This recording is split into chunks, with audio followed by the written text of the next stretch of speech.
pessoal, bem-vindos a mais um vídeo. No vídeo de hoje a gente vai falar um pouco sobre listas e como a gente declara ela, como é que a gente manipula ela de certas formas. Então vamos lá.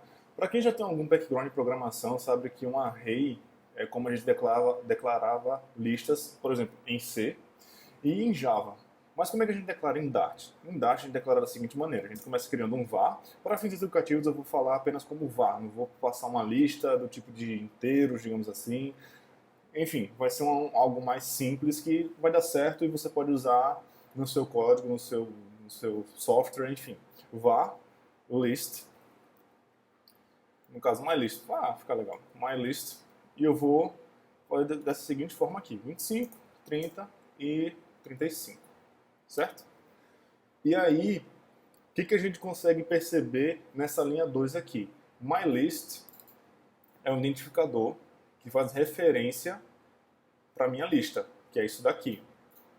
Ou seja, se eu quiser fazer isso daqui, dar um print list e mylist, aí tá difícil, e executar isso daqui, vocês vão ver que vai aparecer esse valor aqui, que é os valores da minha lista, certo?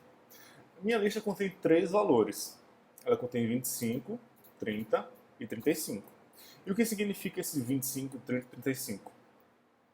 O bloco de memória que armazena esses valores são conhecidos como elementos. Até aí tudo bem.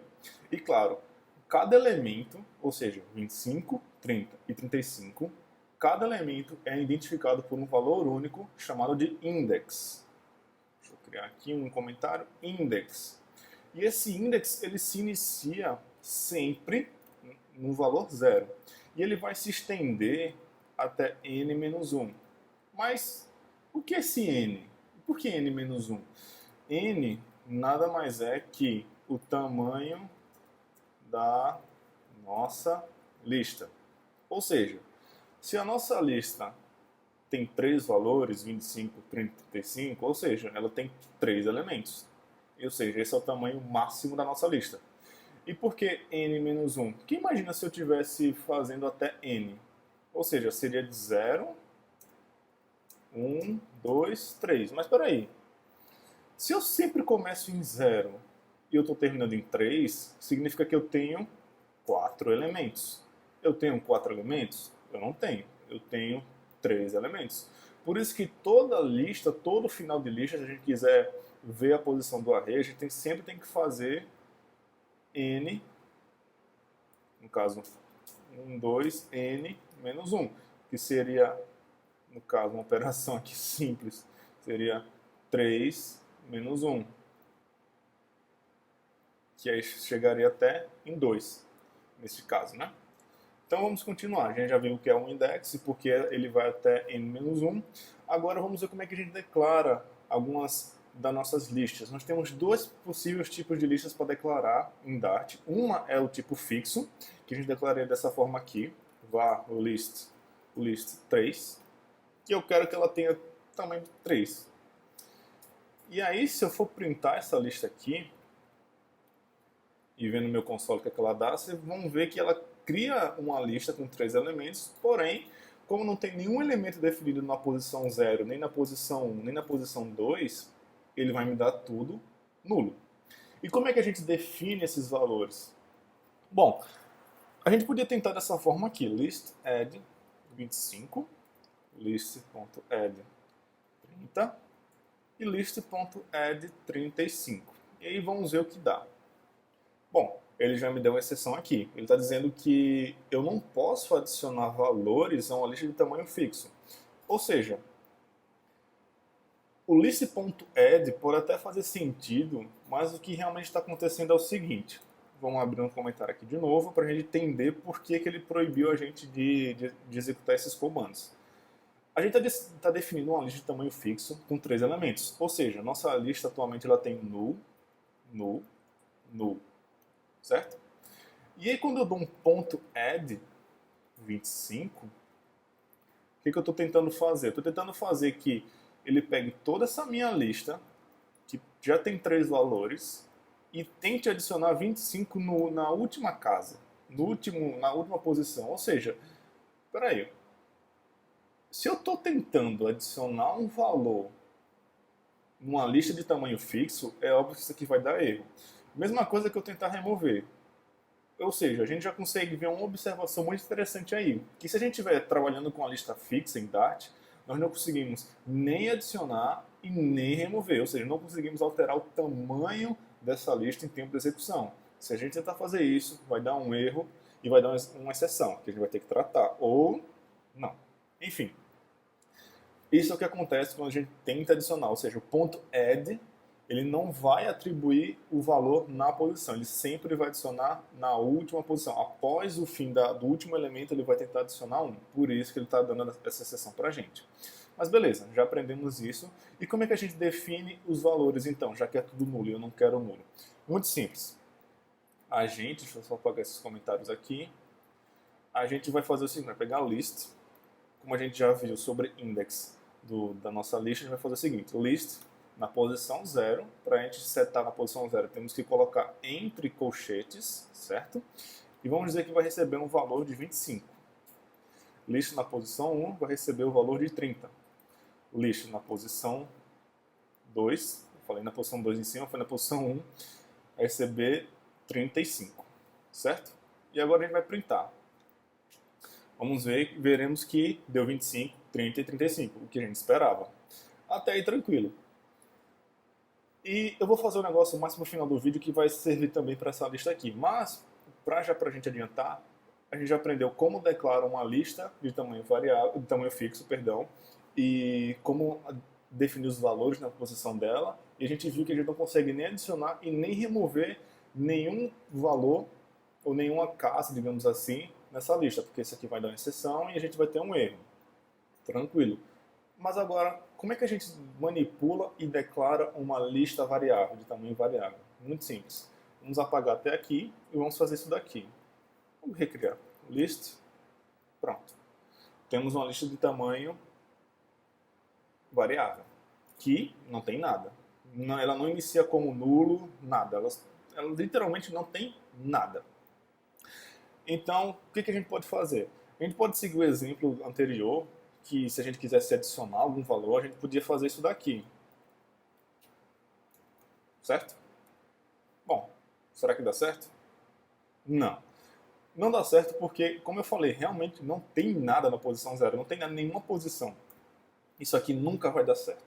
A forma de adicionar valores seria dessa forma aqui. List add. Agora o list add faz sentido. E agora a gente só tem um valor na nossa lista. Porque agora, como eu não tenho nem início nem fim, qualquer valor que eu adicionar sempre vai aparecer primeiro.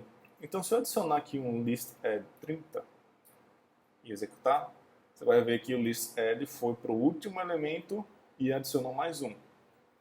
E mesma coisa se a gente for fazer com 35, vai dar a mesma coisa. Ou seja, aprendemos como adicionar. E se eu quisesse remover? List remove. Agora eu quero remover 30. Aí, tranquilo. Agora vamos lá. A gente já aprendeu como adicionar, como remover e já viu como declarar também uma lista de tamanho variável. Mas vamos fazer um exemplozinho prático, um exemplozinho que vocês vão gostar e vai ser bem interessante a gente manipular isso daqui. Vamos criar uma lista de tamanho variável que ela vai ter os seguintes valores. Um exemplo bem básico. 1, 2, 3, 4, 5, 6, 7 e 8. Quem já fez curso de programação, faculdade, sempre já deve ter passado por esse exemplo. A gente vai fazer o seguinte.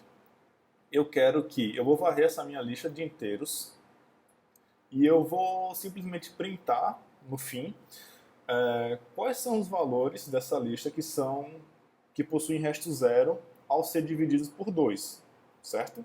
Bem simples. Como é que a gente faria? Eu faria um for, que iniciaria um int i, por convenção mesmo, igual a 0. Esse int i seria menor que o tamanho da minha lista, ponto length, e ele sempre iria avançar mais um após ele fazer toda a leitura. E como é que a gente faria? A gente botaria um if. Então, se minha lista, na posição que a posição que o index vai se encontrar, possuir resto zero ao ser dividido por 2, nesse caso eu vou ter que criar aqui uma lista temporária, temp list, vai ser vazia também, de tamanho variável, Eu vou dizer que temp list vai receber o list na posição específica. E eu vou sair do meu for e vou printar temp list. E aí eu vou executar ela para ver... Opa, isso aqui vai dar um erro porque esqueci de adicionar o ponto add. Opa. Ponto add, e agora sim. E agora vamos executar para ver o que vai acontecer. Bom, como esperado, todos os nossos valores 2, 4, 6 e 8, que são os valores que divididos por 2 não possuem resto zero. Esse é o operador que faz isso, que é um módulo, para a gente achar um módulo nesse caso. E aí, vocês percebem que é um problema matemático bem simples que a gente consegue resolver, em coisa de 4 linhas. Mas se eu dissesse para você que eu conseguiria resolver isso aqui em uma linha, duvida? Vamos lá. Eu vou apagar isso daqui e eu vou apagar isso daqui também. Eu vou fazer justamente aqui nessa variável var temp list, que ela vai receber agora um list. E eu vou começar com .where, vou passar um callback e vou passar uma chave.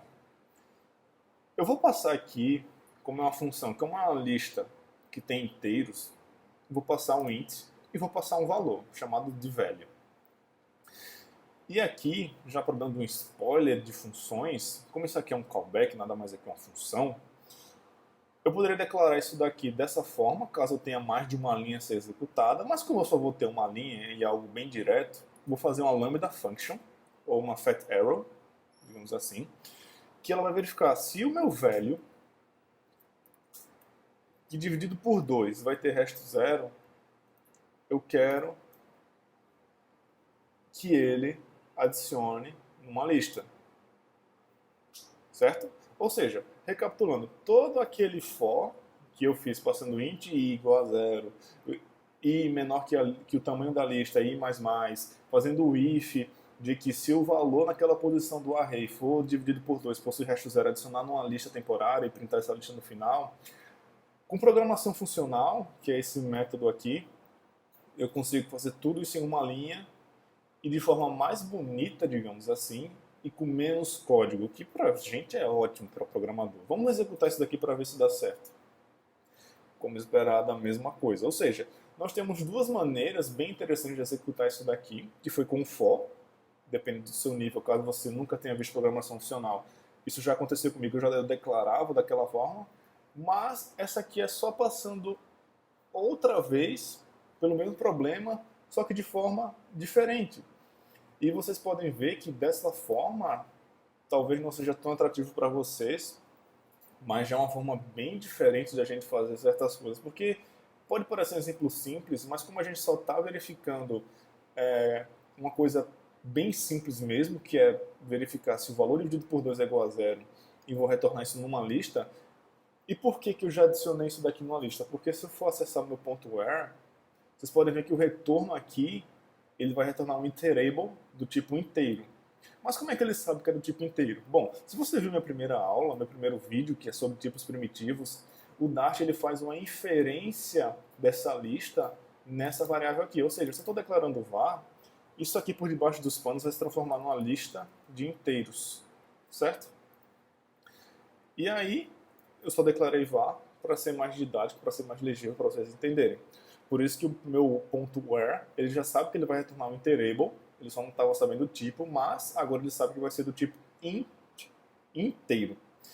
E aí a gente dá um ponto to list, porque ele vai retornar um iterable, a gente não quer um iterable, porque ele é um pouco mais chato de trabalhar. E ele vai retornar um ponto to list, que vai transformar um iterable numa lista. E isso aqui ele já vai fazer toda uma inferência, que temp list vai ser uma lista de inteiros também. E com isso a gente consegue printar esses valores, que é o 2, 4, 6 e 8. Bom, pessoal, espero que tenha ficado claro nessa aula como a gente declara nossas listas, sejam elas do tipo fixo e variável, e como a gente consegue setar os valores, definir os valores tanto numa lista fixa como na variável, e de quebra, ainda dei um bônus para vocês sobre programação funcional, como a gente manipula uma lista com programação funcional, um exemplo bem besta, mas que, para quem não conhece, com certeza vai ser de algo útil, porque imagina as possibilidades que você tem caso você esteja num projeto grande e queira fazer uma verificação específica de algo, aí em vez de você ter que fazer, sei lá, 10, 15 linhas de código você consegue fazer em metade ou até em 5, 4 linhas, não sei o que você quer verificar. Só para lembrar que o where, para deixar claro aqui, ele sempre tem que retornar um predicado, seja true ou false. Ou seja, se eu quisesse verificar que o value é igual a 2, por exemplo, eu poderia fazer isso, e aí, executando isso daqui, ele vai me dar só 2. Ou seja, é o único valor na minha casa, perdão, na minha lista, que vai ter o elemento 2. Ou seja, é o único valor que vai ser igual a 2. E com isso a gente consegue fazer N coisas verificando se é true ou false. Bom, espero que vocês tenham gostado. Qualquer coisa pode deixar os comentários aí. E até mais, pessoal. Fiquem bem.